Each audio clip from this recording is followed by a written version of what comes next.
paz do Senhor, irmãos, amém? Amém. Hoje amanheci, não, obrigada, Tata. Hoje amanheci muito feliz, porque o que eu vou fazer aqui é algo que eu amo. Compartilhar conhecimento que Deus tem me dado a oportunidade de adquirir. E que ele só pode ser praticado se o Senhor nos der sabedoria para praticá-lo. Eu acredito piamente nisso. A sabedoria vem de Deus. Você só consegue aplicar o seu conhecimento de forma correta se a sabedoria que vem de Deus ela estiver sobre a nossa mente. Então hoje vai ser uma palestra um pouquinho diferente de todas que eu tenho o hábito de dar. Por quê? Porque eu vou falar diretamente sobre como os hormônios impactam na qualidade de vida de uma mulher. Então é uma palestra que a gente vai falar sobre muitos artigos científicos. E eu gastei muito fosfato na minha cabeça de como transmitir um artigo científico para uma pessoa que não é da área da saúde.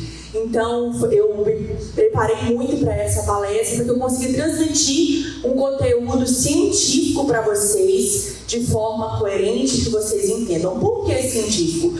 Porque todos nós temos um dilema muito grande entre hormônio e o que, gente? Hormônio e... Quem usa hormônio dá o que na cabeça de todo mundo?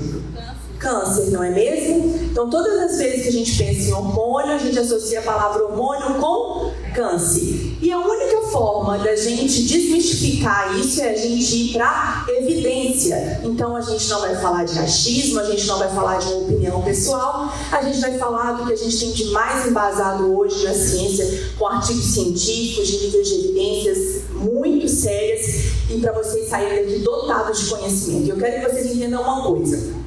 Nós não vamos falar de uma alteração da vida de uma mulher, nós vamos falar de uma doença. Então, quando a gente cura uma doença, a gente melhora a nossa saúde, não melhora? Sim.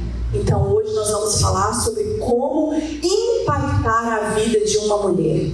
E isso é muito sério, porque uma mulher, quando ela está posicionada da forma correta, fisicamente, espiritualmente, emocionalmente, ela impacta a casa dela, ela impacta o trabalho dela, ela impacta uma geração. Nós, mulheres, temos muito mais capacidade de influenciar do que os homens. Concordam comigo? Então vamos lá. Essa daí sou eu, controle hormonal impactando famílias verdadeiramente. É muito importante que os homens estejam aqui, porque quem está aqui é casado aqui? Maioria. Quem não é casado quer casar, hein? Vocês vão ter que lidar com essa doença na vida de vocês. Não tem como. Se a gente está... O Bruno vai ter que enfrentar essa doença junto comigo. Vocês, homens, vão ter que enfrentar essa doença junto com as esposas de vocês. Então a gente precisa aprender sobre como lidar com isso. Porque senão quando a sua esposa chegar lá, você vai falar assim: meu Deus do céu, casei com uma princesa e agora uma mulher está ficando um negócio diferente. E aí você vai falar assim: não, eu sei como te ajudar nisso, eu sei como tratar isso, eu sei como melhorar isso. E aí você vai ter conhecimento para suas irmãs, para suas filhas, para as pessoas que você conhece, para sua chefe do trabalho. Você já pensou uma chefe mais calma e tranquila? Vai ser bênção do Senhor, né não? Então é isso, homens que estão aqui hoje, vocês vão ter a oportunidade de ajudar muitas famílias também. Pode passar, eu vou ter que ficar falando sobre pode passar, porque aqui não tem o controlezinho. Então vamos lá.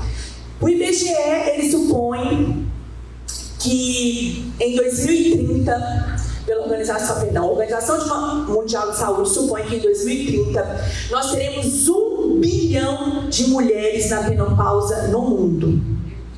Eu não sei nem explicar isso. 1 bilhão de mulheres na menopausa no mundo. Isso pela Organização Mundial de Saúde. O IBGE supõe que no Brasil, hoje, 2023, no caso, ano passado, foi o último dado atualizado, 70 milhões de mulheres na menopausa. 70 milhões de mulheres que estão passando por uma doença que é inevitável. Como que a gente sabe que é uma doença ou uma alteração que não é normal do nosso organismo? Porque ela tem um CID, Código de Identificação de Doença, e é uma doença crônica. Então você pensa que em 2023 tinham 70 milhões de mulheres na menopausa. Em 2030 nós teremos 1 bilhão de mulheres na menopausa no mundo. Eu fui no último congresso ano passado, em agosto, foi falado que nos próximos 10 anos, 1/3 do PIB de todo o mundo vai ser investido em tecnologias e tratamentos para mulheres na menopausa. Há muitos anos atrás, a mulher ela não chegava a 50 anos, 45 anos. Então não se tinha ainda muita capacidade de estudar medicações, coisas para ajudar essa mulher. Porque se a mulher não vivia... arrasou, obrigada. Se a mulher não vivia, para que a gente tinha que estudar isso nela? Então a gente não sabia muito sobre menopausa. E na medicina, para a gente ter artigos embasados, a gente precisa de artigos retrospectivos. Então a gente precisa de anos de estudos em cima de pessoas, em cima de amostras, né, para a gente chegar a uma conclusão. Então, de uns 15 anos para cá, a gente começou a ter maiores evidências sobre como realmente os hormônios se comportam na vida da mulher. Então, pensa, gente, que para investir dinheiro na saúde, a gente tem que ter resposta. Vocês concordam? 1/3 do PIB é muita coisa, gente. 1/3. Os outros 2/3 é para resolver todos os outros problemas. Para vocês terem noção do tanto que essa doença vai impactar na sociedade. Porque quando uma mulher ela deixa de ser produtiva aos 40 anos? Qual que é a maior faixa etária de suicídio? Vocês sabem qual é a idade? De mulheres? Entre os 45 e 53 anos. É o maior índice de suicídio de mulheres no mundo. Como que uma mulher fica lá, uma executiva, você demora um tempo para adquirir conhecimento. Ninguém tem uma experiência, uma expertise com 25, 30 anos que ela teria com 40, 45 anos. Ela está no auge da produtividade dela. Ela está no auge do cuidado da família. As mulheres estão tendo filhos hoje com 33, 35 anos de idade. Aí como que ela chega com 45 anos de idade, ela diminui a produtividade dela cerca de 70%. Essa mulher não consegue mais cuidar da casa, essa mulher não tem ânimo mais para cuidar dos filhos, essa mulher entra em uma depressão, essa mulher diminui a produtividade dela no trabalho, eu estou te falando de verdade, diminuição de sinapses cerebrais, ela se torna menos produtiva e com menos velocidade de processar conhecimento que ela tinha antes, e a vida dessa mulher, ao invés de continuar subindo, ela começa a decair. Por isso que o mundo tem se voltado para estudar essa doença. Porque nós não podemos diminuir nossa qualidade de vida com 40, 45 anos de idade.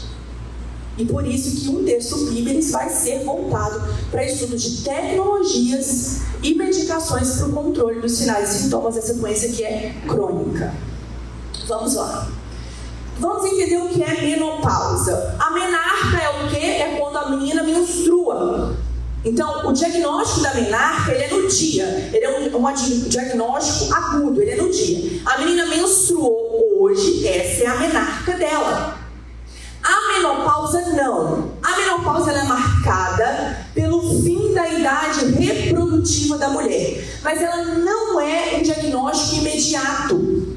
A menopausa, o diagnóstico é quando a mulher ela passa 12 meses consecutivos na ausência da menstruação.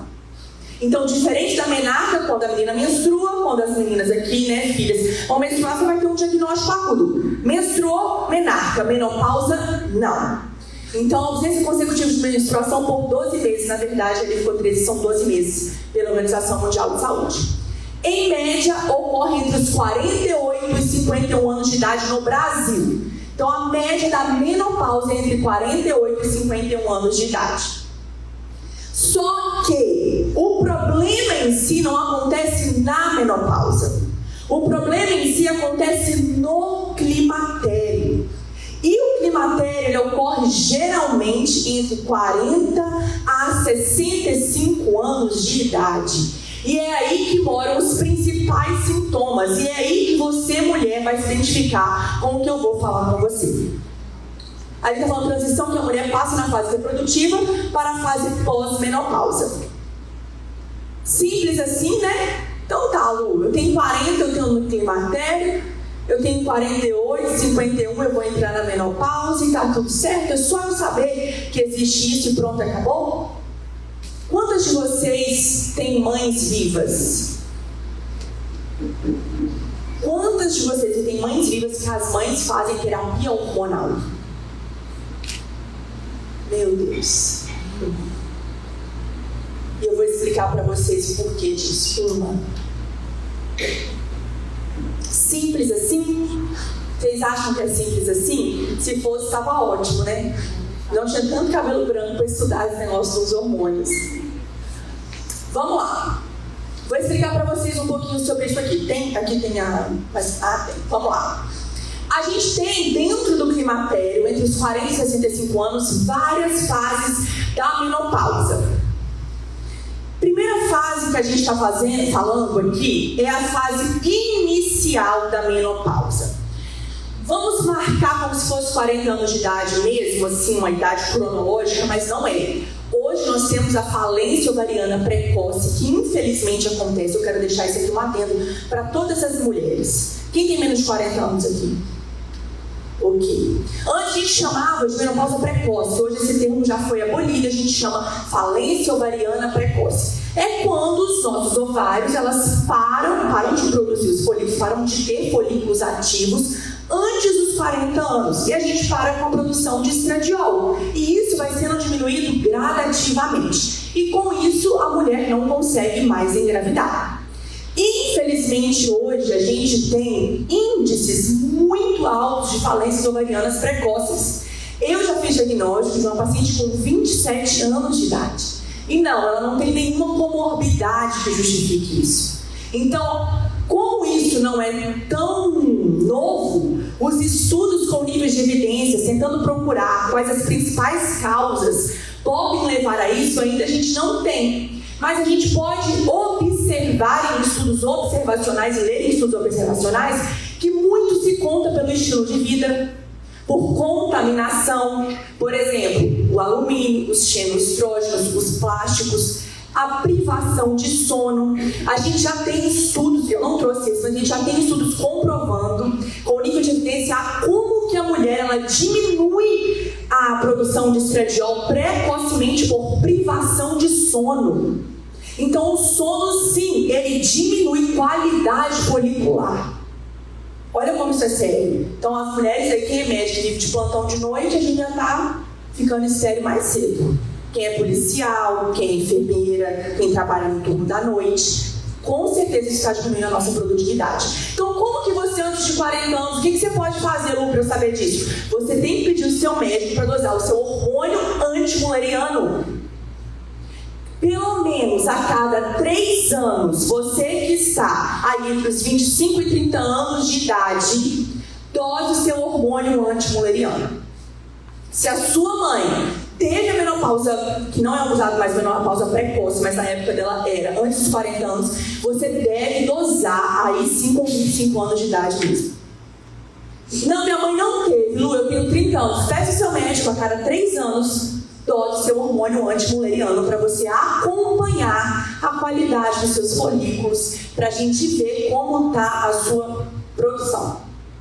A pergunta é, a mulher ela sente alguma coisa no corpo? Sente um monte, eu vou te contar agora.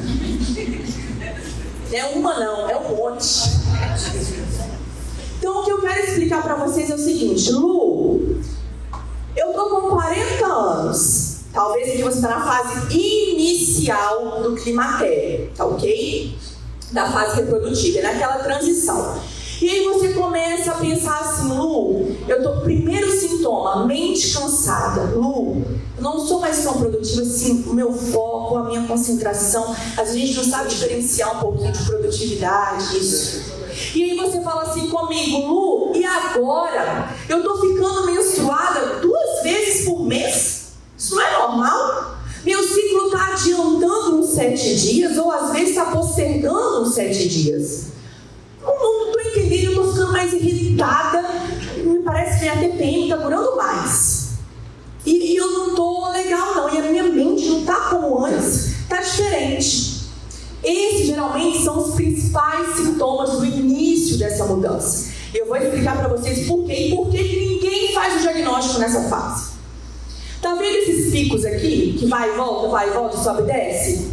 Isso aqui está justificando o seu FSH. O FSH, ele estimula os seus ovários, lá nos seus folículos, a produzir estradiol. Então vamos supor o seguinte, Lu, eu senti isso, foi no meu médico, mas o meu FSH tá ótimo.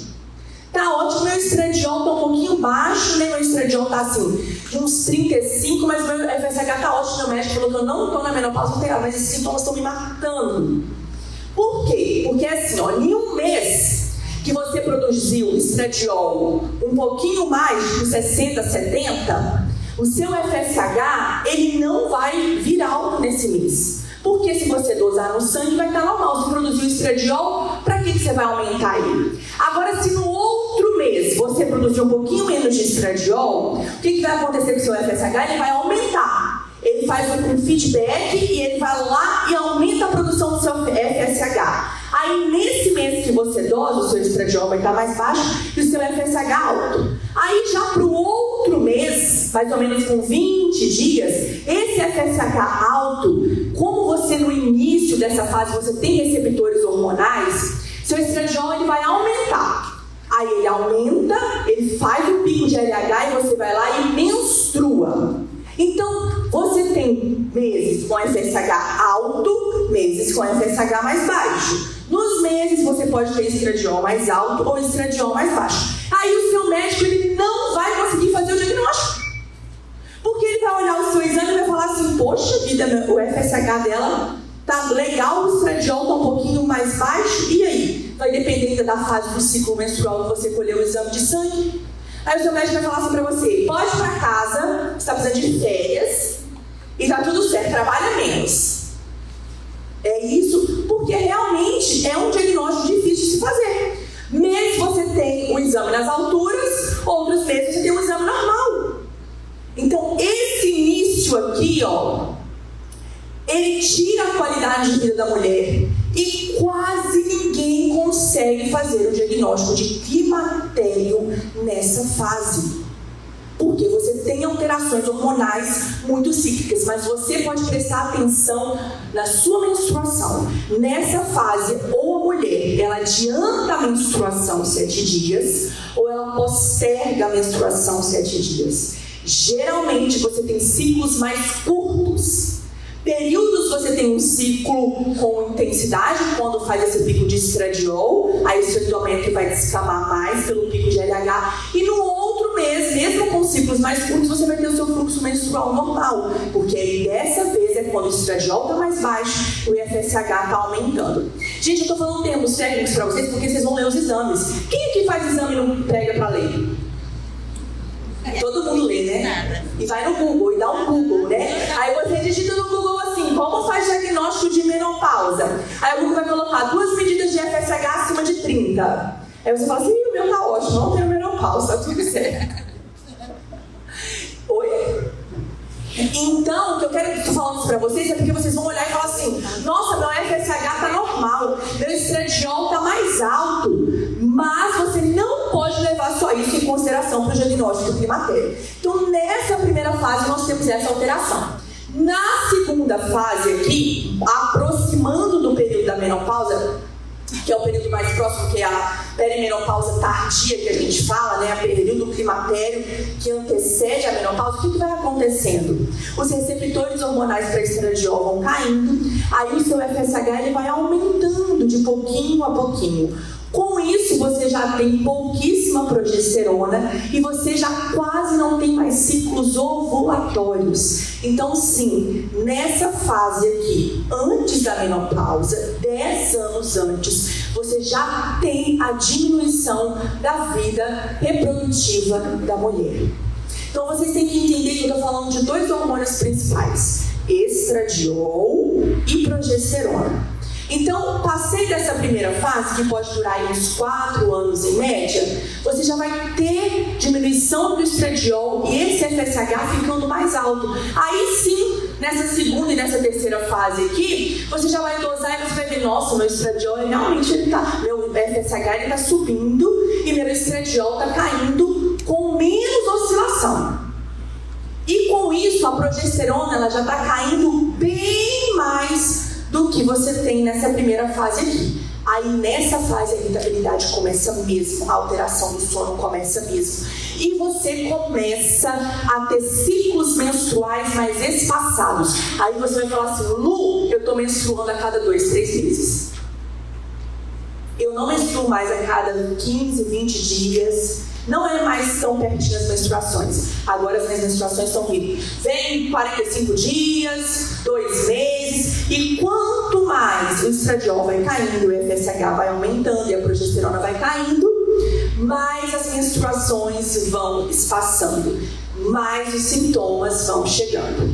E aí eu quero dizer para vocês o seguinte: como que faz diagnóstico nisso aqui? Porque é aqui que a gente tem que fazer diagnóstico. Como você vai chegar lá para o seu médico e falar assim: doutor, eu vim aqui porque eu estou sentindo isso, isso e isso. Nessa primeira fase, onde os ciclos estão oscilando, a sua menstruação está mais perto, você tem que fazer dosagem hormonal seriada. Você tem que dosar esse mês, passou 40 dias você dosa, passa 45 dias você dosa. E os planos de saúde querem matar a gente. Mas não tem outra forma de fazer esse acompanhamento. Então tem que dosar FSH, tem que mudar o período do ciclo. Se você dosou na fase folicular, proliferativa, você tem que dosar em outra fase do seu ciclo. E isso o seu médico tem que te orientar. Senão você não vai fazer o diagnóstico correto. E aí vem o período final da menopausa, que é um marco. Então ali, vinha a menstruação, estava vindo a 4 ou 5 meses, depois veio 6, e agora não veio mais. Lu, tem 1 ano que eu estou com ausência de menstruação, e agora fiz o diagnóstico de menopausa. O que você vai fazer? Esses primeiros 5 anos aqui, a gente fala que a menopausa inicial são 5 primeiros anos, são quando você tem mais receptores hormonais, é quando você sente maiores sintomas, é quando vem aqueles fogaches que eu vou falar para vocês, é quando vem o ressecamento vaginal depois dos 5 anos, e aí você vai sentindo irritabilidade ainda maior, a depressão se instala, é nessa fase. Que é por quê? Produção de estradiol pelos seus ovários cessou. No ovário você já não tem mais produção de estradiol. A gente tem a produção ainda da suprarrenal, mas a gente tem a produção do ovário cessada. E aí é quando a mulher precisa já estar cuidada. A mulher que começa um tratamento aqui, ela não passa por aqui com esses sintomas. Agora você imagina com você dentro de casa com uma mulher dessa. A sua mulher, ela não quer levantar da cama, não é porque ela está com preguiça. A sua mulher, ela não consegue mais ser produtiva como antes, não é porque ela não quer. A sua mulher, ela está irritada com os filhos, ela tem diminuição de capacidade de resolutividade de problemas, não é porque ela quer, ela está doente e ela precisa de ajuda. Às vezes, ela não vai precisar de um tarja preta. Às vezes, o que ela vai precisar é controlar os hormônios dela. E você precisa estar atento para isso. Você, mulher, precisa estar atenta para isso. E aí eu quero falar para vocês sobre uma coisa, porque aí você pensa assim: Lu, o que eu estou falando é sobre sentir calorões, é sobre a libido. Minha libido não é desejo sexual, não é mais o mesmo, eu sinto os calorões e eu estou triste e cansada. É isso? Não. A queda do estradiol, ele impacta diretamente em todo o funcionamento do seu corpo. A menopausa, ela é uma doença crônica e uma vez instalada, ela é irreversível. Gente, não existe, prestem atenção nisso, porque, pelo amor de Deus, o chá da folha de amora não faz você produzir estradiol. Vai melhorar os calorões, é isso mesmo, vai melhorar. Mas é uma doença irreversível. Então, claro, existe um tratamento para menopausa sem repor hormônio? Não. Tratamento de menopausa é terapia hormonal.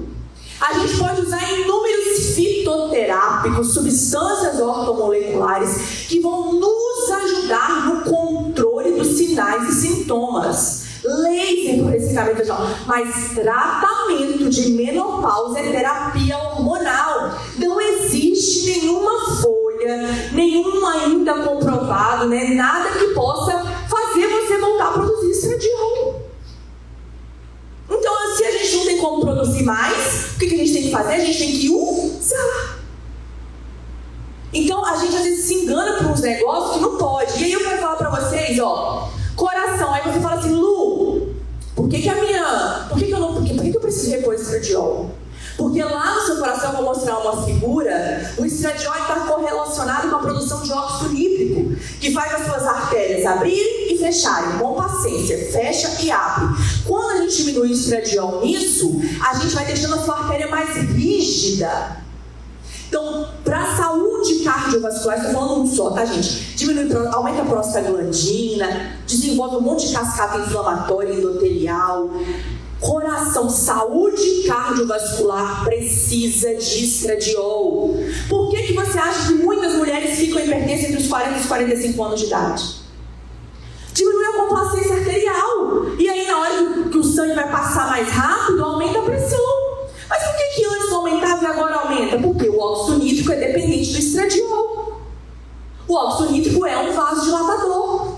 Então, as mulheres vão sim, eu vou mostrar para vocês, infartar mais. As mulheres vão sim ter mais pressão arterial alta por conta da queda do estradiol. Então a sua saúde do coração, ela depende disso. E não, gente, não é uma opção. Ah, eu vou no meu médico e ele me dá a opção de fazer terapia hormonal. Quando você está num oncologista, ele dá a opção de fazer quimioterapia? Não é uma opção terapia hormonal, desde que você não tenha contraindicação e você tenha indicação, você deve fazer o uso. É um tratamento médico, não é estético. Porque a gente pensa em reposição hormonal, a gente pensa em testosterona. E quando a gente fala de terapia hormonal, a gente está falando de regular os seus hormônios que você produz. Então vamos lá. Perdão, tem mais que falar aqui, ó. Fígado. O estradiol regula no controle do colesterol, os ossos, gente. Quem é a mãe de vocês que não faz terapia hormonal, que tem osteopenia e osteoporose? Levanta a mão. Se aqui não tem, não está fazendo diagnóstico. Vai fazer uma densitometria óssea, a mãe de vocês sempre. Gente, é raríssimo uma mulher que não faz reposição de estradiol e que não faz musculação que não tem. Então, é fato, a saúde óssea, ela depende do equilíbrio hormonal. Faz lá o estímulo das células que produzem, fazem a renovação óssea do nosso organismo. Pele, colágeno. Quem aí com 45, 50 anos fala assim, minha pele está derretendo. Está caindo tudo, os coxinhos de gordura estão indo. Diretamente ligado à produção de colágeno e estradiol. Cérebro, vamos lá. A queda da produtividade das sinapses cerebrais é uma queixa muito comum desse período, tanto pela progesterona quanto pelo estradiol e, consequentemente, pela testosterona. Então, os sintomas de queda de produtividade, dificuldade de concentração, a insônia, são recorrentes e são os primeiros que aparecem. Seios, volume de seios, função da alimentação. Eu vou explicar um pouquinho para vocês mais a relação do estradiol e do câncer de mama. Ovário, maturação, estimulação. O útero, preparação para a gravidez e tudo mais. E aí, grave esse número, 76. 76 são os sintomas comprovados que a mulher tem na menopausa. E aí você não quer tratar, né? Aí você fala assim, doutora, mas é que eu não sinto os calorões. Eu queria um quadrinho, tem como pegar pra mim? Eu só quero mencionar pra vocês. É porque, gente, eu quero que vocês saiam daqui sabendo o que vocês sentem pra vocês procurar tratamento. Porque eu falar de tratamento pra vocês não vai adiantar, que vocês não vão poder se automedicar. 76 é o número de sintomas. O que é? Lu, eu não sinto os calorões e minha libido tá boa. Pra que eu tenho que tratar a menopausa? Essa aqui é até piada, faz ula, né? Quem sente irritabilidade, gente?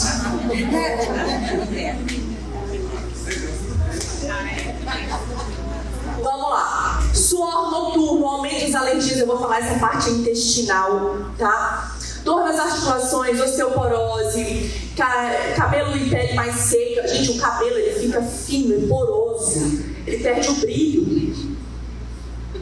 Confusão mental, tonturas, problemas da gengiva, alterações no odor do corpo, arritmia cardíaca, doenças cardiovasculares, perda da libido, períodos irregulares, tem gente que sente os choques elétricos, formigamento nas extremidades, produção de problemas digestivos, estresse, incontinência urinária. Tudo isso são alguns sintomas. Isso aqui, gente, todas as evidências não está dando para ver, mas eu coloquei nos artigos, vai estar aqui. E esse aqui é um site que fala justamente só sobre hormônios. É um site super respeitado, pode perguntar. Fala só um pouquinho mais alto. Às vezes, no meu caso, as coisas eu falo assim, às vezes você está meio bruto,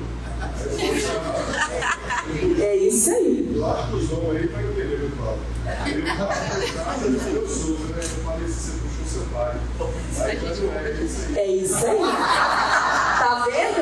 Então agora todos os homens vão cuidar das mulheres. Gente, vamos tratar esse negócio. Vamos tratar. Vamos tratar que tem melhoria. Adorei, é isso aí mesmo. Esses sintomas são independentes de você ter feito uma esterectomia. No caso, você fez o oforectomia também?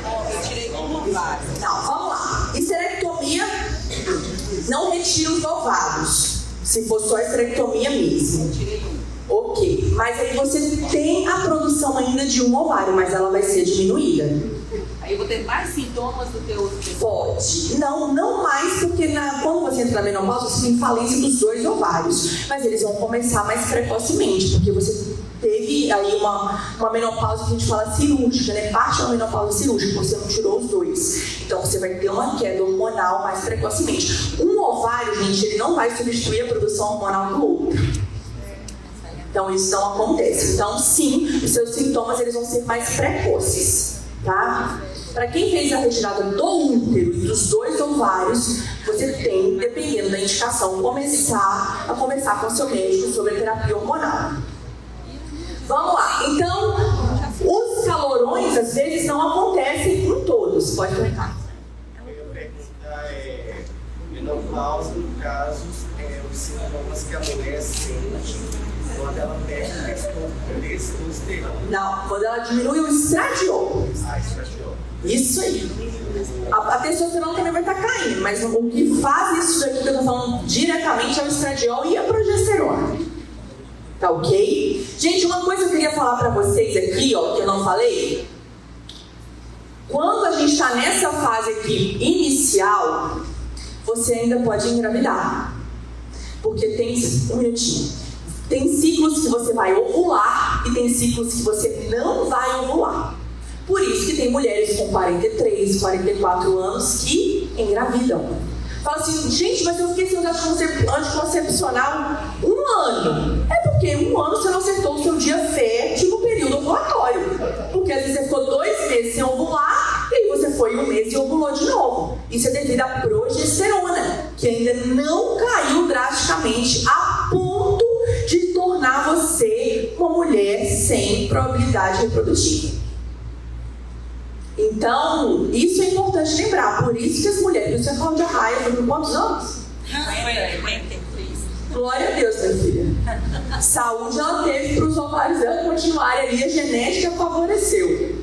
Então é por isso, tá? Por isso que você não pode simplesmente olhar o exame da paciente no isolado.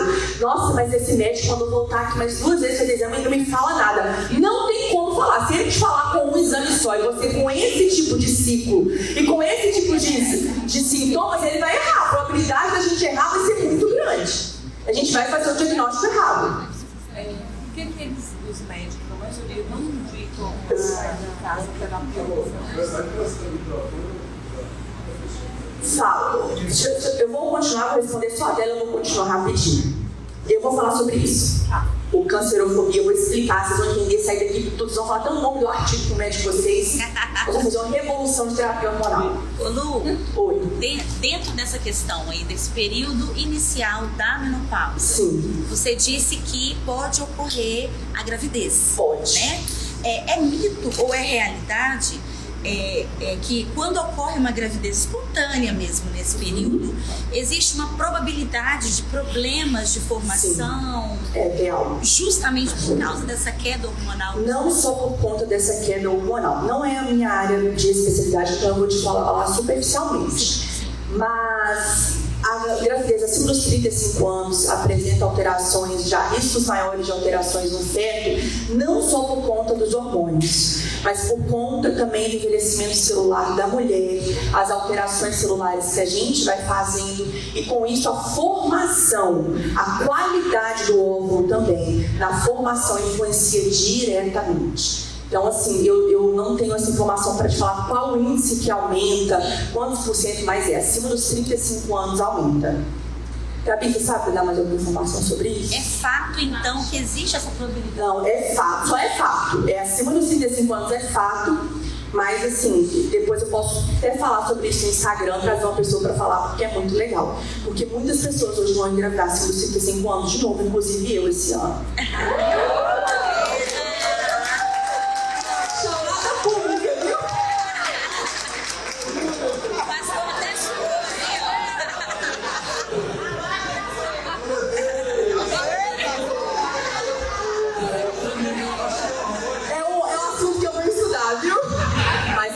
Valeu perguntar, hein, pastor Bruno? Valeu a minha pergunta. Vamos lá, sobre o brain fog, que é essa alteração aí das mudanças cognitivas da mulher. Gente, o primeiro, por isso que você vai achar que você está cansada, que você está precisando de férias. Um dos primeiros sinais e sintomas relatados que a mulher vai falar é: doutor, a minha produtividade, o meu cérebro, minha cabeça está diferente. Brain fog, o nome disso. Cerca de 60% das mulheres, tá aqui o artigo científico que a gente pegou, 60% das mulheres na pré-menopausa ou na menopausa vivenciam essas mudanças cognitivas. Em estudos encontramos deficiência clinicamente justificativa nas quais 10% das mulheres que obtiveram pontuação consideravelmente menor do que o esperado para a sua idade. Isso é um teste que eles fizeram sobre cognição das mulheres, e essas mulheres apresentaram 10% a menos quando já estão nesse período, mas 60% das mulheres vão relatar esses sinais e sintomas. Então, sua mente cansada tem jeito. Aí, isso aqui que é lindo, ó. Esse estudo aqui, gente, ó, de 2019. Risco cardíaco na menopausa. Por quê? 1 em cada 7 mulheres na pré-menopausa morre de doença cardíaca. Não comecei a minha alteração hormonal ainda. Vamos colocar o marco de 40 anos, mas isso não é para todo mundo, tá? Tem mulheres que é antes e mulheres que é depois. Então, antes dos 40 anos, vamos supor que as mulheres, 1 a cada 7 morrem de doenças cardíacas. Na pós-menopausa, esse número sobe para 1 em 3.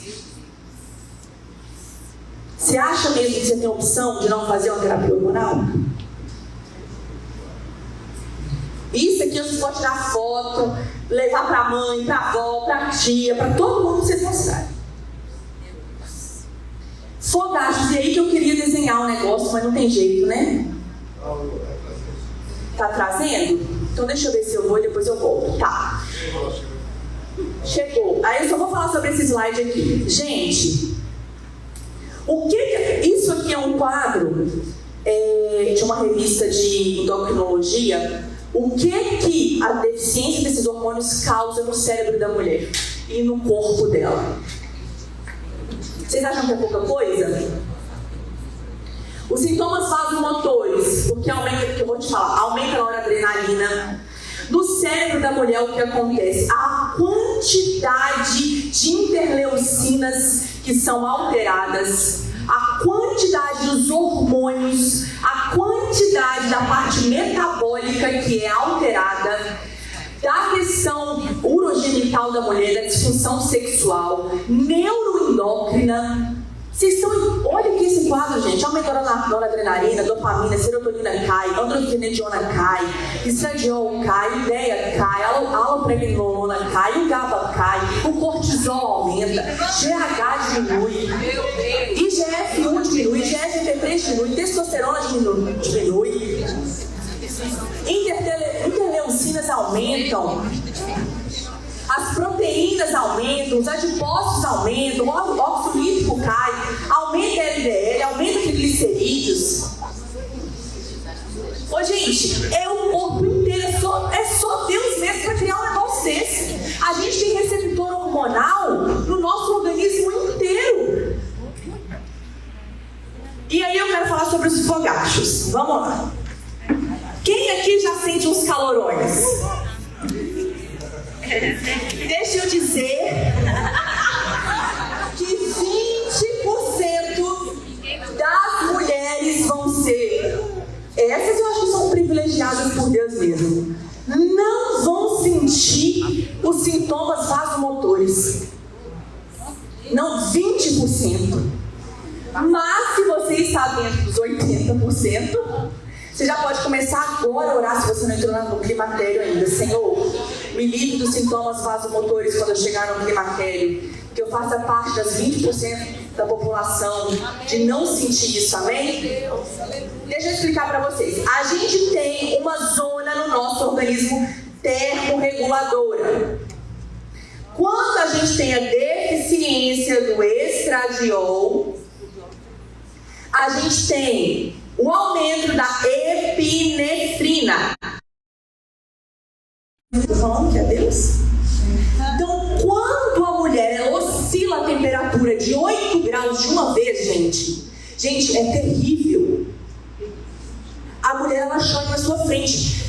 Pensa você ter um aumento de 8 graus da sua temperatura assim, ó, pá. Faz assim, aquele calorão, o rubor vem. Aí o seu organismo tenta se adaptar àquilo tudo, passa alguns minutos e a temperatura cai. Aí ela volta para uns 34 graus. Então ela tem ondas de calor extremo, de sensibilidade ao frio. Aí vem um calafrio. Gente, isso é terrível. Aí, essas bonitinhas aqui, 20%, na hora que vai alterar, elas alteram dentro dessa zona, porque ela está alargada, essa zona termorreguladora. Então elas têm um aumento de temperatura, mas elas não sentem. Olha que bênção. Ora pela sua zona termorreguladora.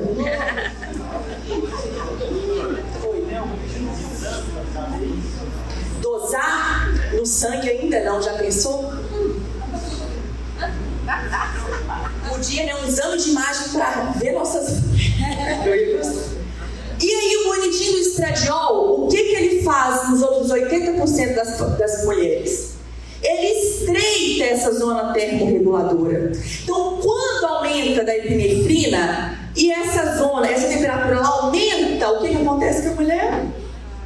Vem os calorões. O que acontece quando volta ao normal? Vem os calafrios. Meu Deus.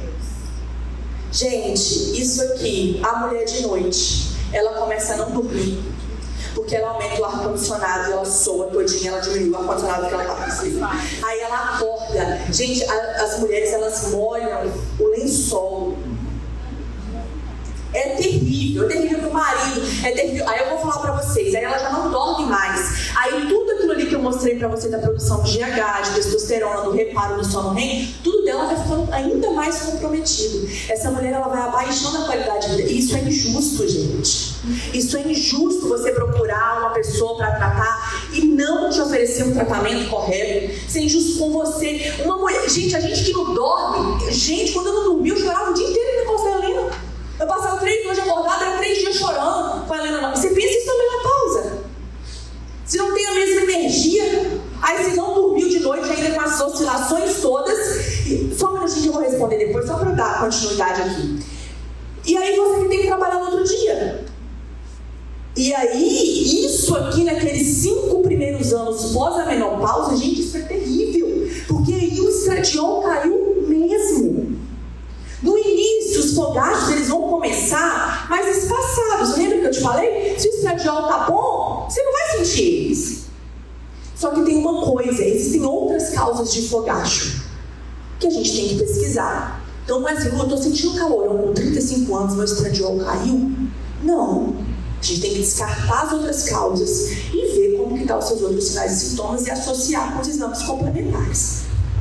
Deu para vocês entenderem isso aqui? Os tão temidos fogachos? Não é frescura sua. Então, marido, se a sua mulher, se você não quer ficar no Polo Norte e no Caribe numa mesma noite, você trata a menopausa sua esposa.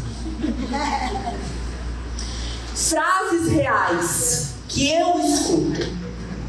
Eu não sou mais a mesma pessoa. Minha cabeça não funciona mais. Minha memória desapareceu.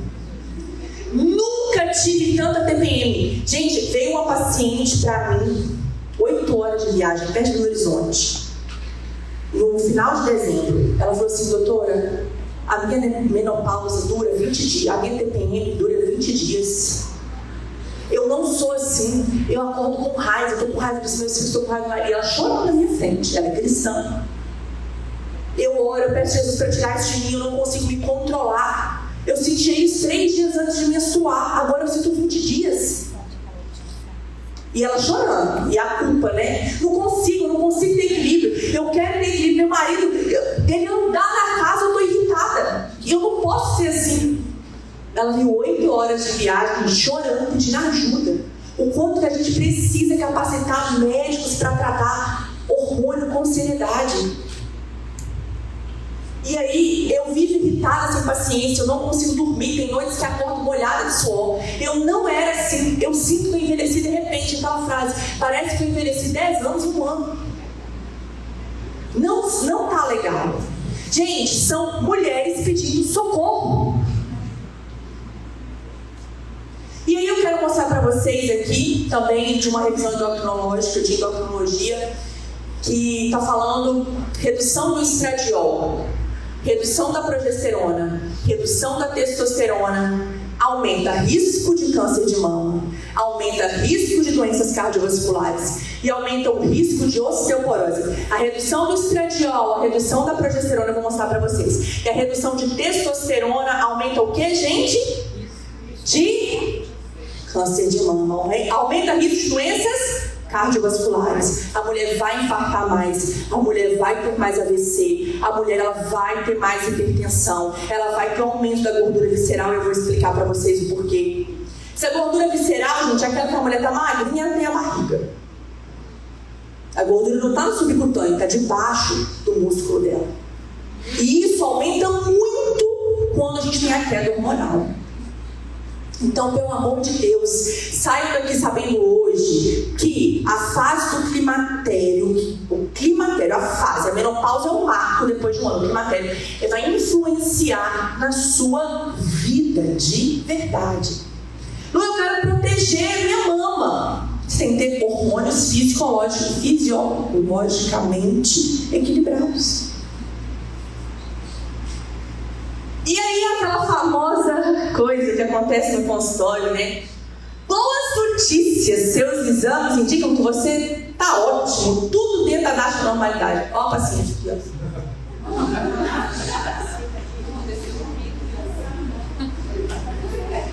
A senhora não precisa de reposição hormonal. Gente, entenda uma coisa. Eu vou falar, vou adiantar o assunto, talvez não vai dar para tratar tudo mesmo. Não precisava saber só as horas, sabe?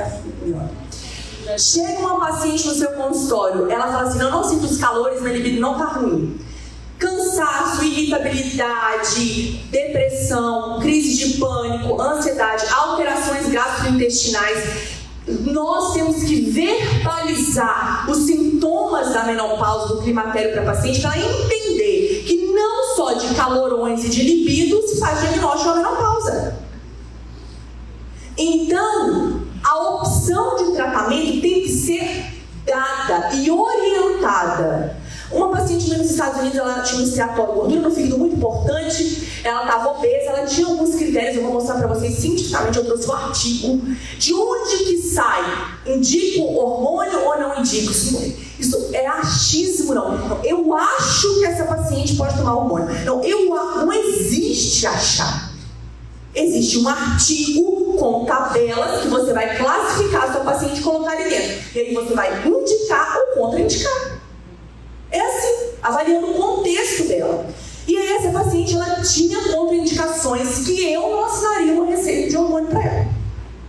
Contraindicações não absolutas, mas relativas, que no meu ponto de vista, no meu senso, o hormônio apresentaria um risco maior do que o benefício para ela naquele momento. Aí eu falei, você tem que perder tanto de gordura, eu vou explicar para vocês a associação do estradiol com a estrona, para a gente repor o seu hormônio. Eu expliquei para ela, ficar sem hormônio é um risco. Repor para você nesse momento também é um risco. Eu aqui, como médica, estou escolhendo o risco que eu vou correr no momento. A gente não pode falar, mas porque ela precisa emagrecer, tá tudo certo.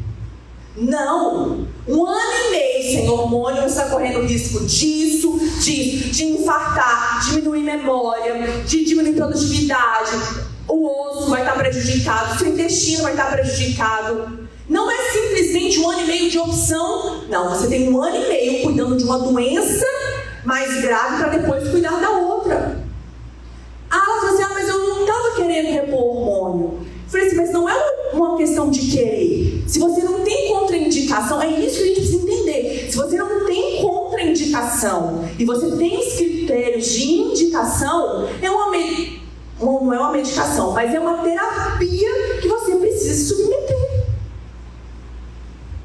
Então, isso tem que ficar gravado na mente de vocês hoje. Então, eu não posso tratar o exame. Se eu for tratar o exame lá do FSH da paciente do estradiol, coitada dela, morreu. Morreu de qualidade de vida. Eu não vou tratar ela nunca se eu for tratar o exame. Gente, o exame é complementar. Eles vão cair de costas. O que os consensos falam sobre terapia hormonal? Ajuste de dose. Nem de exame para ajuste de dose a gente precisa.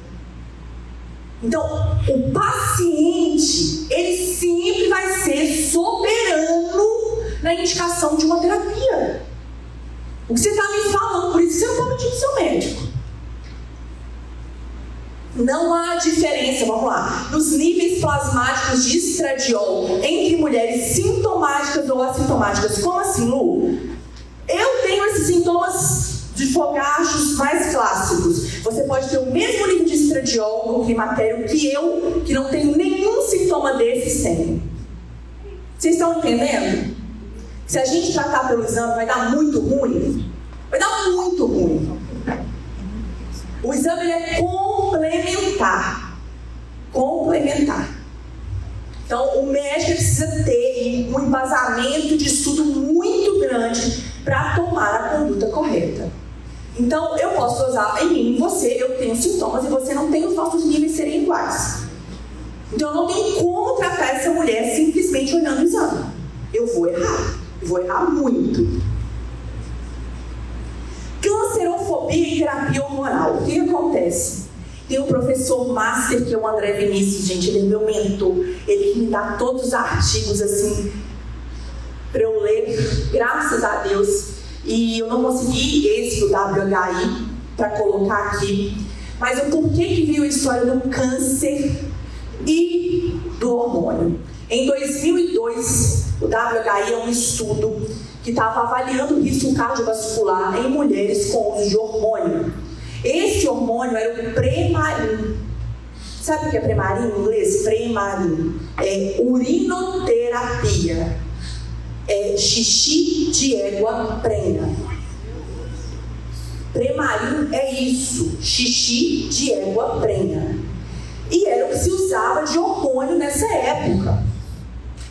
Então, se eu estava fazendo esse estudo, e nesse estudo observou que com o aumento da terapia hormonal, e tinha um outro hormônio dele também nesse estudo, eu esqueci, aumentaram-se os números de casos de câncer de mama.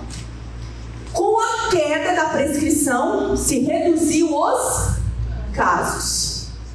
E aí depois tiveram outros 2 estudos para revisar esse estudo do WHI, e tiveram a mesma observação em relação ao aumento de número com a prescrição e a diminuição de número de casos com a baixa da prescrição. Quem parou de estudar hormônio até 2008 e 2009 tem só as informações do WHI. Aí você vai ter cancerofobia mesmo. Mas também não tem nem jeito, né? Uai, xixi de égua prenha é um negócio diferenciado. Premarin, uma medicação para usar de terapia hormonal. Então, quem parou de estudar aí, acabou. É a cancerofobia. Hoje, os estudos, eles se comportam de uma maneira totalmente diferente. A medicina, ela vai evoluir. Graças a Deus por isso. O que está comprovado hoje vai ser sedimentado de uma outra forma daqui a 10, 15 anos. Por isso que a gente tem que estudar o resto da vida. O que hoje é o melhor, não vai ser tão melhor hoje, vai ser aceitado e o melhor vai virar outro daqui a 15 anos. E está tudo certo. Não é uma certeza absoluta. Falo com muita certeza que absoluta na nossa vida que Jesus vai voltar. Vocês estão espertos, né? Então, aqui, cancerofobia e terapia hormonal é por isso. Eu posso disponibilizar, assim que me enviar, o link desse artigo no meu Instagram. Tenham acesso a isso. Sobre eles falam assim, não, por quê? É porque por isso não tem outro motivo. É por isso aí que tem a cancerofobia. Lu, hormônio todo mundo pode? Não, gente. Não é todo mundo que pode pirona. Não é todo mundo que pode um monte de coisa. A gente tem critérios. E eu vou mostrar pra vocês. Olha que esse estudo... Gente, eu vou ver aqui tá claro. Mas aqui é muito legal. Ó, que são mulheres. Isso aqui é legal demais pra vocês tirarem foto, vocês mostrarem pra todo mundo. São mulheres entre 50 e 59 anos. É um estudo do Reino Unido, que a cada 1.000 mulheres entre 50 e 59 anos já apresentam câncer de mama nessa região. Então, vamos supor que em Valadares, 1.000 mulheres entre 50 e 59 anos de idade, 23 vão apresentar câncer de mama, certo? Esse é o padrão, independente de qualquer coisa. Então, esse estudo foi feito no Reino Unido. Então, 23 casos de câncer de mama diagnosticados na população geral do Reino Unido.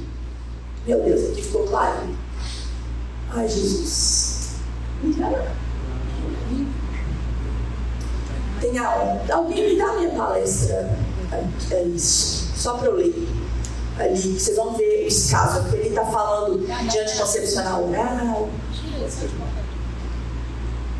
Aqui, que já vi. Vamos lá. Vamos lá. Esse segundo aqui, gente, ó. Mais 4 casos em mulheres em terapia de reposição hormonal combinada. O que é isso? É um estradiol sintético com uma não é progesterona, é uma progestina. É uma progesterona sintética, ok? Então, tiveram mais 4 novos casos de câncer de mama nesse estudo com mulheres entre 50 e 59 anos de idade. Vocês estão conseguindo entender? Então, tipo assim, 23 é o normal. Aí, dessas 1.000 em 50 e 59 anos que usaram terapia hormonal combinada, quantos casos novos apareceram? 4. Ótimo. O outro, 4 casos a menos em mulheres com terapia hormonal apenas com estrogênio. Então, mulheres que usaram estrogênio, somente estrogênio, sem uma progesterona sintética, tiveram 4 casos a menos de câncer de mama. Vamos lá. O outro, mais 4 casos em mulheres que tomam contraceptivos hormonais, anticoncepcional oral. Aumentou 4 casos. E aí vocês estão tratando as filhas de vocês de acne com anticoncepcional, né? Eu lembro que eu tinha acne com 14 anos, eu que não tomei, que minha irmã não deixou, ela fazia residência de GO na época. Me lascou com anticoncepcional, 14 anos. Ela falou assim, nem doida você toma isso. 4 casos a mais. Gente, anticoncepcional oral, ele deve ser usado para pessoas que não têm acesso a nada. A nada. É o único meio de controle de natalidade familiar. Lá no PSF, eu esqueci, a gente tem um nome específico para isso. Anticoncepcional oral, para você que tem acesso ou tem consciência para se manter com outro método contraceptivo, por favor. Mais de 5 casos em mulheres que bebem 2 ou mais unidades de álcool por dia. Quantos? 5. Aí, eu sempre brinco, o André falou isso, eu falo isso com os meus pacientes. Eu pergunto assim, você bebe? Ela, socialmente. Aí a gente pergunta assim, quão sociável você é? Quer dizer, você é muito sociável, né? Uma promotora, você é sociável de quarta a domingo. 5. Vocês lembram lá que mesmo com a progesterona sintética, eram quantos casos que aumentaram? Com o álcool, quantos? 5. 3 casos adicionais em mulheres que são fumantes atuais. Agora esse aqui é para cair de costas. São 24. Deixa eu colocar aqui. são 24 casos em mulheres com sobrepeso ou obesidade em IMC superior a 30. E aí vocês romantizam a obesidade, né? Meu corpo, minhas regras. 24, cientificamente comprovado, a obesidade é o principal fator de risco para câncer de mama. 24 novos casos. O último aqui diminuiu. Vocês vão cair de costas agora. 7 casos a menos em mulheres que praticam pelo menos 2 horas e meia de exercícios moderados por semana. Isso aqui é lindo, gente. Esse estudo é lindo. É lindo. A gente tinha que falar e gritar ele na rua. Tinha que falar de Jesus e falar desse estudo. Falar de Jesus e falar desse estudo. Tô falando sério pra vocês, sabe por quê? A gente negligencia muito o básico. Gente, é 7 pessoas a menos com câncer de mama porque ela fez 2 horas e meia de atividade física moderada. E vamos entender isso daqui. Atividade física recreativa é para sua cabeça, para o seu corpo não. Exercício físico para a gente que tem capacidade de deambulação normal é de moderado para alta intensidade. Então vocês estão entendendo aqui, né? Então vamos lá. Em quem fazer terapia hormonal? Já o que eu estou sabendo agora, o que eu sinto, o que eu não sinto. Se eu não fizer vai dar ruim mesmo. E aí? É jogar, colocar na caixa d'água? Todo mundo pode? É pra quem? Em quem fazer? É aqui que mora o segredo. Em quem fazer? E no momento de fazer a terapia hormonal. Indicações pelo FDA. Existem outras, mas é porque essas aqui, gente, elas são assim, ó, elas têm níveis de evidência respaldadíssimos. Não são só essas. No entanto, os guidelines brasileiros e o europeu também colocam outras indicações. Mas é porque essa aqui pelo FDA, ela é assim, ó. Isso aqui, vão fazer. Pode fazer de verdade. Até de olho fechado você vai poder fazer. Sintomas vasomotores de moderado a grave, os calorões. Impactando a qualidade de vida da mulher? Indicação de fazer terapia hormonal. Segundo, prevenção da osteoporose pós-menopausa. Mulher que já começa com declínio ósseo, fez a densitometria, já tem osteopenia, você vai migrando para a osteoporose, é indicação para a saúde óssea, indicação absoluta de terapia hormonal. Terceiro, tratamento do hipoestrogenismo causado por hipogonadismo, ovarectomia bilateral, também que foi o que a gente falou ali, tá? Ou falência ovariana precoce. Então, tirou os ovários bilateralmente, a indicação absoluta de terapia hormonal. A não ser que você tenha tirado o ovário por um câncer naquela região. Tá? Então, o seu médico ele vai avaliar as contraindicações, que vai avaliar cientificamente também, né? Tirar da cabeça não.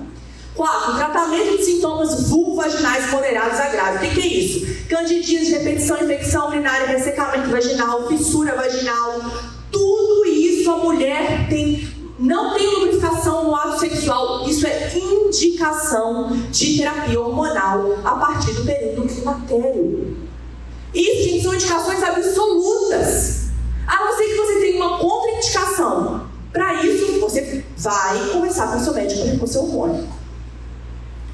Os resultados dos estudos, os SVAN, sugerem que os sintomas vasomotores estão independentes, associados a múltiplos indicadores de risco cardiovascular elevado e maior perda óssea, além de maior remodelação óssea. Vamos lá. Quem tem símbolos fogachos maiores, os estudos comprovam que tem maior risco cardiovascular e maior perda óssea. Então, Lu, os seus calores são muito intensos. Maior risco cardiovascular, maior perda óssea, maior remodelação. Então é isso. Tá aqui, ó, no JAMA, muito conceituado. Aí, agora vamos lá. Esse é lindo. Esse título aqui é os critérios de elegibilidade para terapia hormonal. Esse pessoal revolucionou e facilitou para a gente o mundo para a gente indicar terapia hormonal. Então vamos lá. O Consórcio de Sociedades Científicas, coordenado pela Sociedade Espanhola de Menopausa, estabeleceu os critérios de elegibilidade para o uso de terapia hormonal da menopausa semelhantes aos já conhecidos critérios estabelecidos pela OMS para os métodos contraceptivos. Então vocês viram que eu falei lá sobre o FDA, que aqueles lá são absolutos? Agora a gente vai falar sobre quem pode e quem não pode. Só que isso ficava muito solto pra gente. Aí esse estudo ele juntou e formou tabelas pra gente avaliar. Isso ficou fantástico. Esse trabalho inclui 14 revisões sistemáticas, 32 meta-análises com dados coletados a partir de 236 artigos científicos. Gente, isso aqui é padrão ouro para indicação e contraindicação pra gente na terapia hormonal. E eu não tenho isso decorado, eu tenho isso impresso em tabela no meu consultório.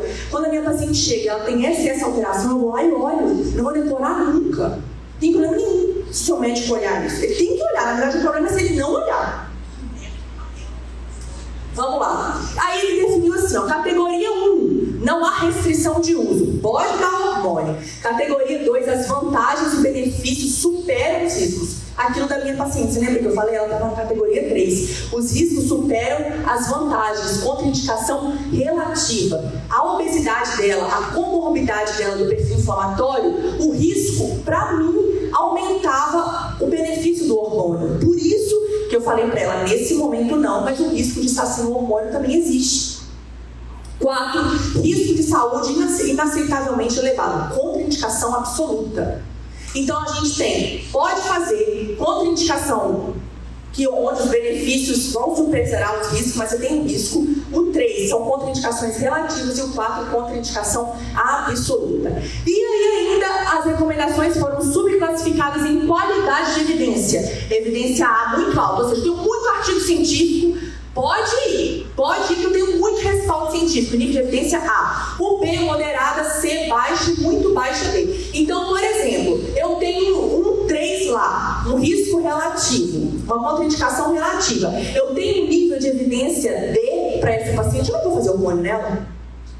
O risco já está mais alto e eu não tenho evidência para me respaldar, não vou iniciar o hormônio nessa paciente.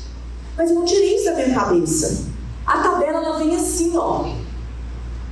A gente tem aqui, ó, a reposição, a terapia hormonal combinada com progesterona e estradiol, somente estradiol. Aí a gente tem aqui oral, transdérmico, a gente tem a tibolona, e eu vou falar para vocês, mostrar o porquê que eu não gosto de estradiol oral, não é gostar, o que os artigos científicos comprovam sobre a metabolização desse estradiol. Mas se eu estou na ponta, se eu estou lá no SUS, onde a minha paciente não tem condição nenhuma de investir 50, 100 reais por mês no cuidado com o hormônio, entre a qualidade de vida da paciente e passar a tibolona, eu vou passar a tibolona, explicando para ela os riscos que ela está correndo e o comprometimento maior que ela vai ter. Então, a tibolona aparece aqui nesse estudo. Gente, mas quando a gente fala em terapia hormonal hoje, o mundo, a partir de agora, porque antes eram os estrogênios orais, se fala sobre estrogênios transdérmicos e implantes hormonais. Eu vou mostrar para vocês de quando começou os implantes. É porque vocês estão falando de, quando vocês pensam em implantes, vocês pensam em implante de gestrinona, não tem nada a ver. É estradiol. Então vamos lá. Aqui não deu para ver, mas deixa eu falar para vocês. Aqui, risco cardiovascular. E aqui, por exemplo, vamos colocar trombofilia. Deixa eu pegar no celular, você abre aqui para mim, para eu ler a tabela só para eles. Vou falar para vocês, a minha paciente chegou para mim com uma trombofilia, Lu. Eu tenho uma trombofilia, eu estou em tratamento, e aí o que o artigo me fala sobre isso? Aqui, ó, vou ler para vocês. Vamos lá. Não, então vamos falar sobre angina. A angina está aqui, ó. Aqui, risco para os combinados 2A. Então, os riscos vão sobressair os benefícios e eu tenho evidência científica A. É óbvio que eu vou usar hormônio nessa paciente. Eu tenho artigo científico me respaldando. O risco vai sobressair, o benefício vai sobressair o risco. Eu vou usar e vou colocar minha cabecinha no travesseiro tranquila. Aí eu tenho para todos. Ela pode colocar tanto oral, quanto transdérmico, quanto combinado. Agora, a tibolona não se aplica. o estrogênio oral. O artigo ele não me respalda contra isso. Aí a gente vamos fazer outro aqui, ó. Desordens intestinais. Vamos colocar aqui história de hepatite C. Tá aqui, ó. 2C. É uma indicação onde os riscos também os benefícios vão sobressair o risco, mas eu não tenho tanta evidência científica. Como que eu vou tomar a decisão de aplicar o hormônio para essa paciente ou não? Pelo estilo de vida dela. É uma paciente comprometida, é uma paciente que não fuma, não bebe, não é obesa, não é sedentária. Eu vou assumir o risco em cima do artigo. Isso aqui é uma tabela, são mais de centenas de alterações e comorbidades. O que eu quero dizer para vocês é que não pode tirar da cabeça. Eu tenho história genética para câncer de mama, prestem atenção, parentes de primeiro grau.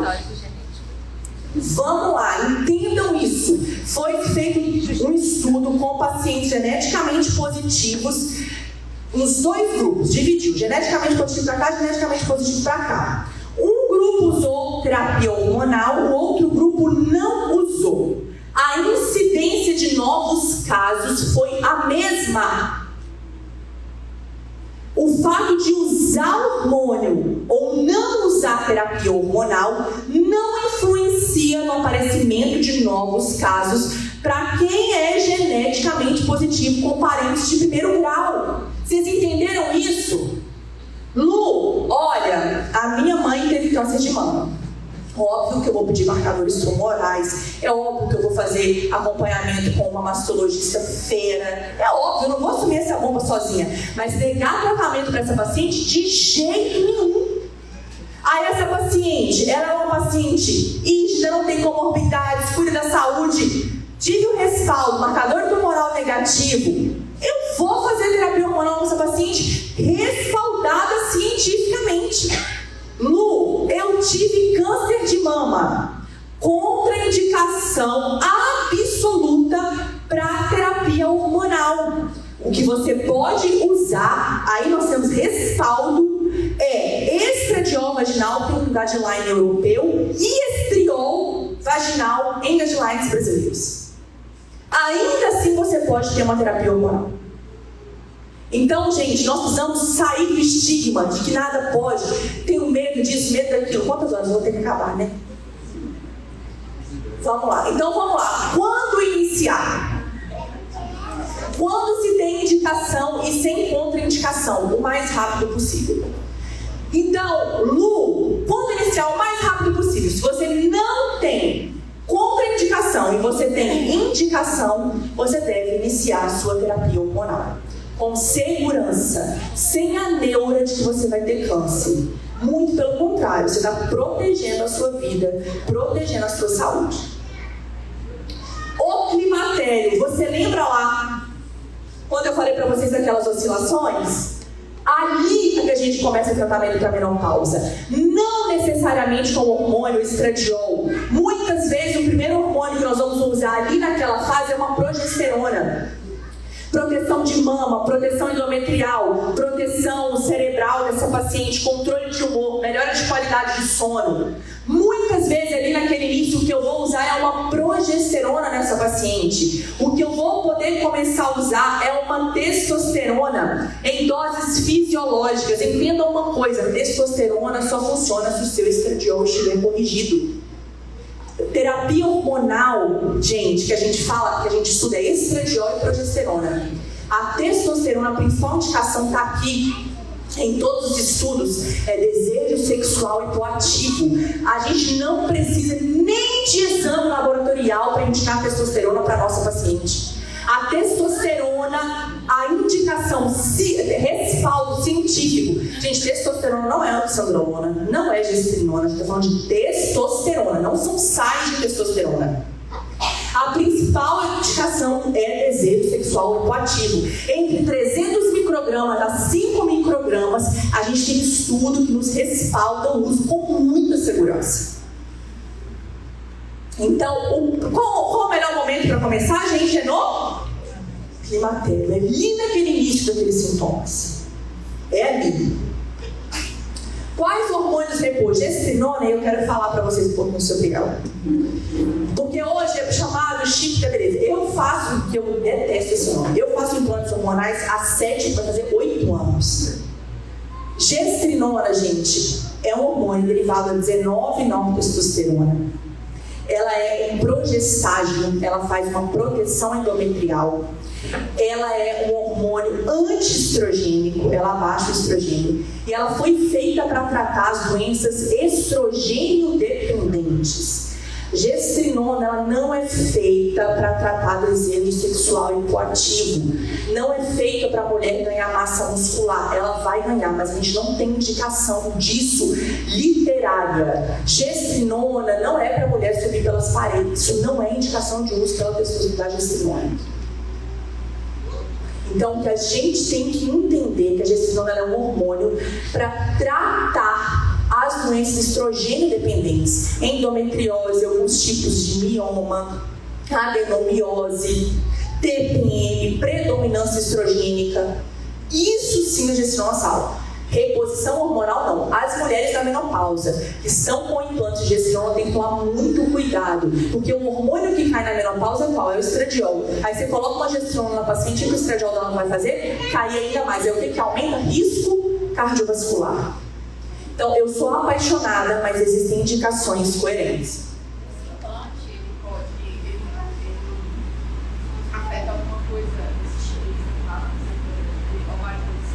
Sim, na verdade é o seguinte, você tem ciclos, pode ter ciclos anovulatórios, mas não tem indicação. Na verdade, o ovário policístico seria até uma contraindicação relativa para o uso de gestrinona, porque a gente tem uma predominância dos hormônios neandrogênicos, da dihidrotestosterona, e a gestrinona pode aumentar ainda mais isso, tá? Então, assim, tem que ter muito cuidado para usar associado. Pode piorar muito os seus sintomas de acne, pele oleosa e tudo mais. Então, não. Gestrinona não faz parte dos hormônios na terapia hormonal. Gestrinona é um hormônio para tratamento de doença estrogênio dependente. Vamos lá. Terapia hormonal realizada com estradiol, progesterona e testosterona. Testosterona ela não entra nos guidelines desses estudos quando a gente fala de terapia hormonal. Quando a gente fala de terapia hormonal, a gente está falando de estradiol e progesterona. Mas a testosterona ela pode sim realizar a reposição, só que o seu estradiol tem que estar corrigido. Mulheres que estão com estradiol baixo, repondo testosterona, vai funcionar não adianta. Aí opções de tratamento, progesterona e testosterona no início, outras progesterona e estradiol sem a testosterona, muitas mulheres não têm a queixa. Progesterona, estradiol e testosterona, a gente pode fazer essa combinação para repor os hormônios. Não, ali ficou errado, não tem progesterona. Estradiol, testosterona e gestrinona, sim. Lá naquela primeira fase, lá que eu falei para vocês que estão as oscilações bem grandes, a gestrinona ela pode ser como um protetor endometrial mesmo, fazer o efeito dessa progesterona. A mulher ainda não tem queda do estradiol abrupta, na verdade ela tem um mioma, ou ela tem uma endometriose, ela tem algumas queixas relativas e a gente pode entrar com a testoestradiol e a gestrinona. Aí você fala assim, mas como assim? Você está dando um negócio e abaixando ele? Isso. Eu vou usar a gestrinona para equilibrar o meu estradiol no corpo da minha paciente para ela ter resultados. É aquela mulher que tem que fazer terapia hormonal, mas ela tem alguns cuidados que precisam ser avaliados. Cada paciente vai ter indicação do hormônio dependente da sua clínica e da sua resposta terapêutica. Doses. Menor dose com maior efeito terapêutico. A fase que você inicia a terapia hormonal vai influenciar muito nessa decisão. Quando a gente tem queda do estradiol e os receptores vão morrendo, você vai ter que usar doses altas, efeitos colaterais maiores. Quando você começa no início, você pega receptores hormonais ávidos, doses menores com maiores resultados. Então, quanto antes você iniciar a sua terapia hormonal, melhor para você. Doses menores com maior efeito terapêutico, ok? Então, esperar é um problema. Ajuste da dose até manter a paciente sem fogachos. O ajuste da dose é feito pelo exame de sangue? E os pacientes que não têm fogacho, vou acompanhar melhor pelos exames laboratoriais e vou avaliar os outros sintomas clínicos. Ninguém ajusta a dose hormonal por exame laboratorial. Ninguém. A gente não tem evidência para isso. Os resultados sugerem que os sintomas vasomotores estão dependentes. Eu falei sobre o risco cardiovascular para vocês. Então não é só os fogados, né? É seu coração que está sofrendo. Qual a melhor via de administração? A gente tem vaginal, oral, implantes subdérmicos. Não, eu coloquei ali porque não pode ter preferida. Transdérmica e injetável, até intramuscular. Alguém aqui faz terapia hormonal? Ótimo. A via que você usa, oral? Você vai, em nome de Jesus, trocar ela. Não existe via favorita, mas existem com maior chance de sucesso de tratamento. Por que eu evito a terapia hormonal com estrogênio pela via oral? Por que eu evito? Por quê? Estrogênio via oral, para mim, é a pior via de administração. Aumenta a PCR, inflamação. Aumenta a renina, angiotensina, questão do seu coração. Aumenta fatores de risco de coagulação. Aumenta a inflamação hepática. Associa alguns casos de demência. Aumenta a SHBG. Associado a alguns casos de incontinência urinária. Diminui libido. Seu intestino, hormônios orais e flutuações sobre a produção intestinal. Tudo aqui tem as evidências, tá, gente? Sou eu que estou dizendo, não. Que evidência... Peraí, evidência científica está aqui, ó. O hormônio oral inibe bactérias, isso vai diminuir a produção de vitamina B6, B12, vai atrapalhar a produção de serotonina, vai alterar a motilidade, secreção entérica do seu intestino, altera a relação da simbiose através de ações de serotonina. Eu, particularmente, e os estudos nos comprovam que a via hormonal oral, ela, quando puder ser evitada, deve ser evitada. Quando você está em uso de terapia hormonal sintética por via oral, para você mudar para o hormônio bioidêntico, que é o hormônio que eu e você produzimos igual, isso leva um tempinho, tá? Eu vou encerrar, gente, tem muita coisa para falar para vocês, mas eu quero só falar para vocês uma coisa aqui, ó. Os hormônios, os implantes, deixa eu falar para vocês. Eles foram estudados a partir de 1930.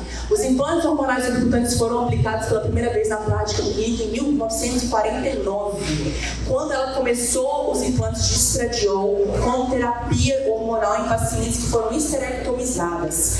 1949 é recente, gente? Gente, implante hormonal não é recente. Então, a gente tem que ter isso. Não é novidade. Não é novidade. Pode ser novidade para quem está aprendendo agora. Eu, por exemplo, para mim, né, só indo para 9 anos. Isso não é novidade, tá? E existem questões. Agora, o implante de gestrinona, sim. Aí tem pouco tempo. Via transdérmica que a gente passa, vou pular o horário de aplicação, tem a via vaginal. Quero falar para vocês da janela de oportunidade, só para vocês entenderem. Qual que é a janela de oportunidade? Eu vou encerrar. Para iniciar a terapia hormonal, 10 anos depois da última menstruação. Essa é a principal janela de oportunidade. Por que, Lu? Então, se eu tenho 10 anos, eu não posso mais iniciar? Qual é o problema de iniciar depois? O problema está aqui, ó. Isso aqui é um endotélio, uma veia, uma artéria. Lembra que eu falei para vocês que o estradiol ele estimula o óxido nítrico? Que faz vasodilatação? Se você diminui o receptor de estradiol, aí tem 9 anos que eu entrei na menopausa, 10 anos que eu entrei na menopausa, nunca repus, o que aconteceu com a sua artéria, com a sua veia? Ela ficou enrijecida. Se aí você volta a usar o hormônio e você estimula esse óxido nítrico e você tem alguma placa na sua artéria, na sua veia, e essa placa ela se locomove, o risco de você fazer uma embolia, uma isquemia é grande. Por isso que existe a janela de oportunidade. Lu, então se tem 10 anos eu não posso nunca mais? Pode.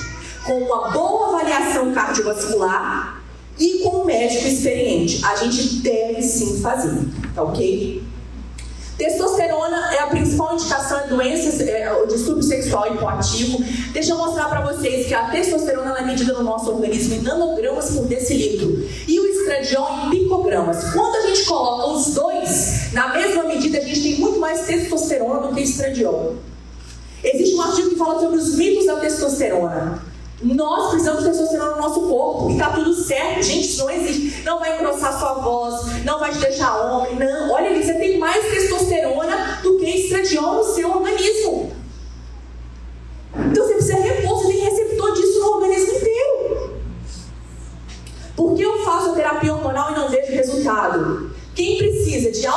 doses de hormônio não precisa de hormônio. A paciente que ela entra no consultório para ela iniciar uma terapia hormonal, ela precisa entender que ela precisa ser a paciente mais saudável da vida. Ela precisa entender os hábitos de vida saudáveis. Hormônio e obesidade, hormônio e esteatose hepática, hormônio e sedentarismo, hormônio e alcoolismo, hormônio e tabagismo não funcionam.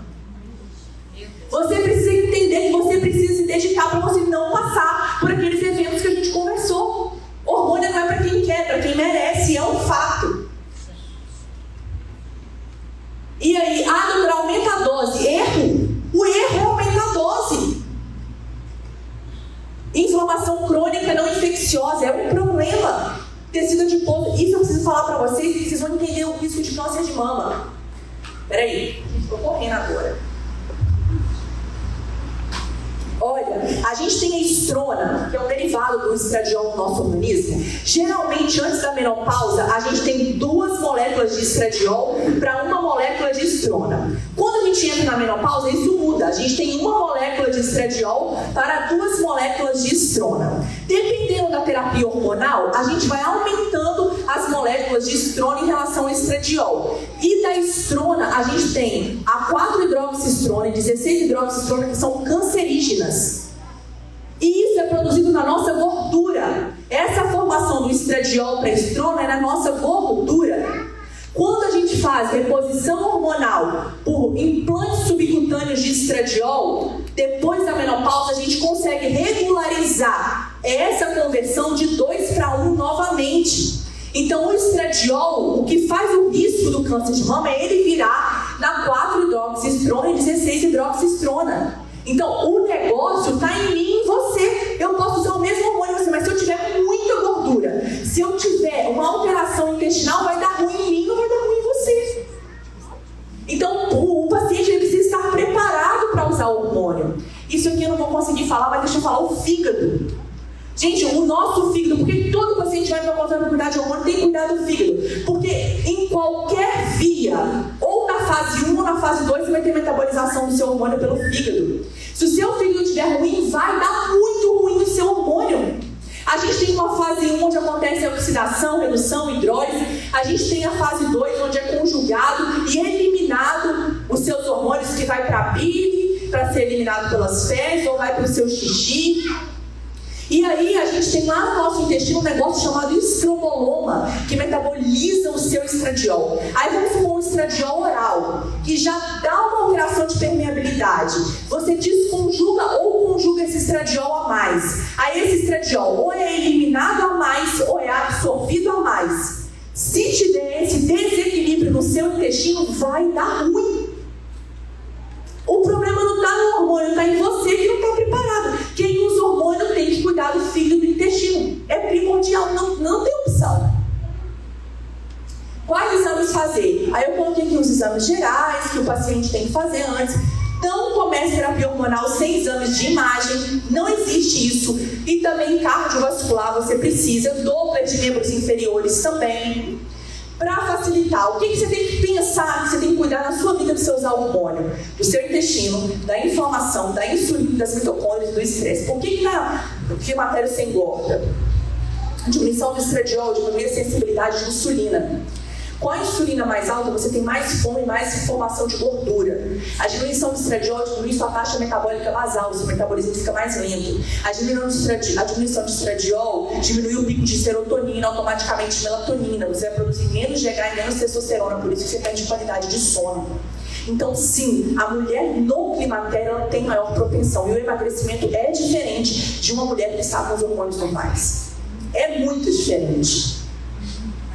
E aí a minha frase, cuide da sua saúde por opção, para não ter que cuidar da sua doença por obrigação. Ó profundidade da riqueza, da sabedoria e do conhecimento de Deus. Quão insondáveis são os seus juízos e inescrutáveis os seus caminhos. Romanos 11:33. Por quê? Porque só o Senhor para fazer uma engenhoca tão perfeita como essa. É tudo uma coisa ligada à outra. Quanto mais eu estudo, quanto mais eu leio, mais eu tenho veracidade, mas eu tenho fome e sede por Jesus, por Deus, porque Ele faz as coisas perfeitas. Ele me fez perfeito e te fez perfeito, e nos dá sabedoria como médicos para cuidar daquilo, de processo da nossa vida. Deus poderia ter feito a mulher sem passar para a menopausa, Mas existem processos na nossa vida que a gente tem que entender que o nosso plantio tem que ser diferente. Seu plantio de 20 anos é um, o seu de 38, o seu de 48. A sua colheita também será diferente. Não se comporte com 40 anos como uma mulher de 25. Uma mulher de 25 não pode plantar como uma mulher de 40, 45 anos vai plantar. As nossas colheitas são diferentes, as nossas fases são diferentes.